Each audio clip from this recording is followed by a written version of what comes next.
Everything looked so blank.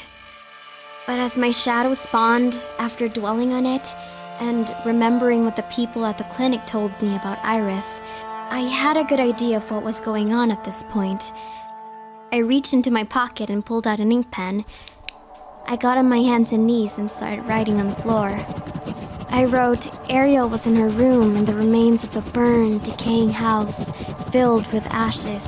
The words began to glow red and orange, like burning charcoal. The words spread over the white space, and what I wrote had become real. I was standing in a house after it caught on fire. I was in the hallway upstairs. I heard a scratching noise. Then I started walking towards it. It was coming from one of the rooms. Ariel was one of the characters from the story I wrote. I peered into Ariel's room and I saw a girl with long, light brown hair, her adorable smile, her innocent face, the black sundress. It was all there as I imagined it. I wrote on the wall. Ariel said that she missed her home. I miss my home. I wrote more along the wall, this time telling her to walk down the stairs. As she started walking, I followed her, smiling with delight. We reached the living room, which looked burned down as well. Blotches of black ashes everywhere. I noticed that there were no windows or doors anywhere to be seen, only walls. Where's the front door? You haven't made one yet. I took the pen and drew a front door. Nothing happened. I wrote on the wall. Ariel walked out of the front door that appeared in front of her. Then a solid black door appeared in the ashes. As she opened the door, I saw nothing but a wasteland of blank white space. So I wrote on the wall. She looked out to the vast wilderness that was the green forest. The surroundings changed into what I had described. I walked out of the house and into the forest to see how far it went. I didn't go too far with Ariel.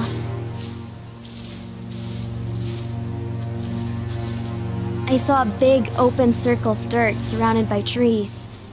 In the circle was a big stone boulder. I figured that the ink pen wouldn't write on it, since it was a rock, but I gave it a shot. The ink wrote just as well on the rock as it did on the walls as I touched it. I decided to make something larger in size, so I wrote on the rock. A giant troll appeared in the forest.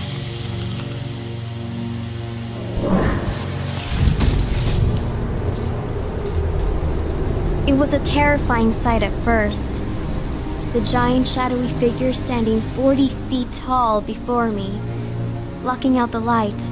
I didn't say whether it was friendly or not, so I wrote on the rock that it should be friendly and understood the English language so we could speak to each other.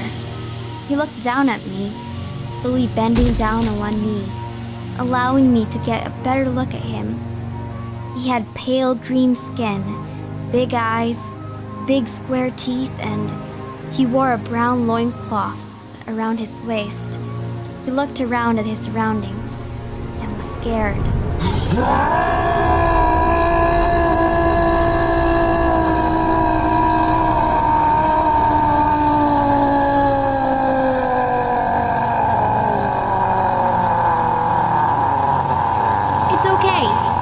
It's okay.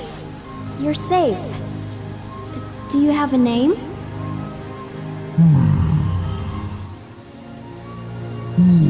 Martin. It's nice to meet you, Martin. My name's Noel. Lovely name.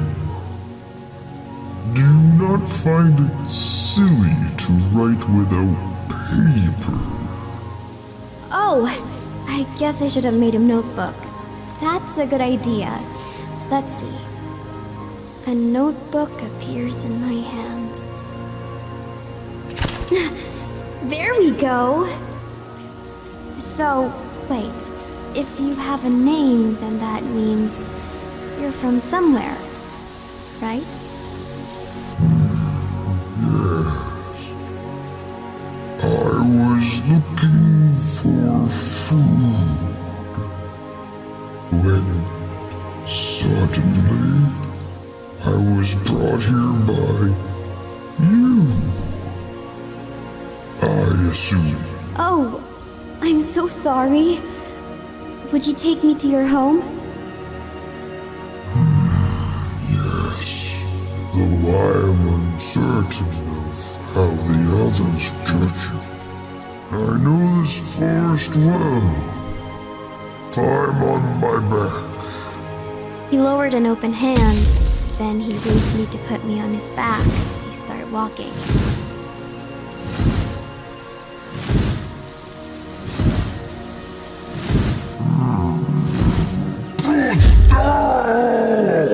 Stupid child!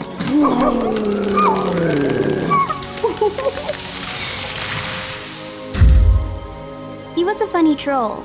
I liked him already. So, where are we? We are in the territory of Oltec, in the land of Lawful.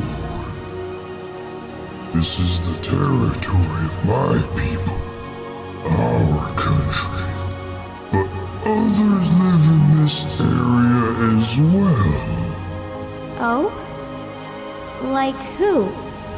Fae, goblins, elves, humans. So, who is in charge here? Of my people, Chieftain Gorlock. However, the entire continent is ruled by the Empress. She is not so forgiving. Why not? There are none who know that.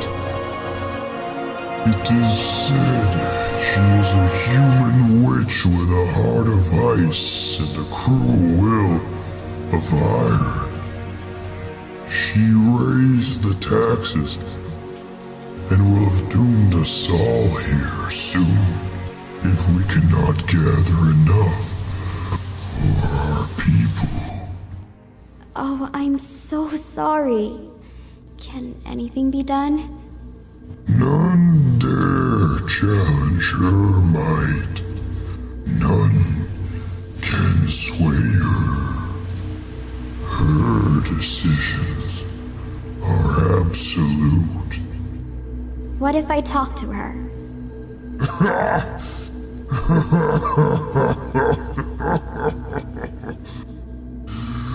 Did you not hear my words, young girl? First, you summoned me to a part of the forest, stripping me of my people. And then, you claim to be a persuasive master of diplomatic deal-making. Truly, you are amusing. But I mean it. Let's go to wherever she is and speak to her.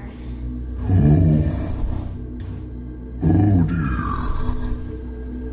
To the castle of the north, then.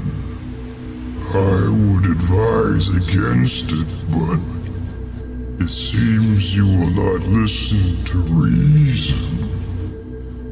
Though I am unaware of your skill with magic, and no one has ever shown me that level of magic. Perhaps I underestimate you. Let us be on our way then. We made our way to the castle. After a while, it came into view. A black, iron castle with spikes coming out of the walls. I've never seen a castle like that before. That's a little scary. Having second thoughts. No, let's keep going.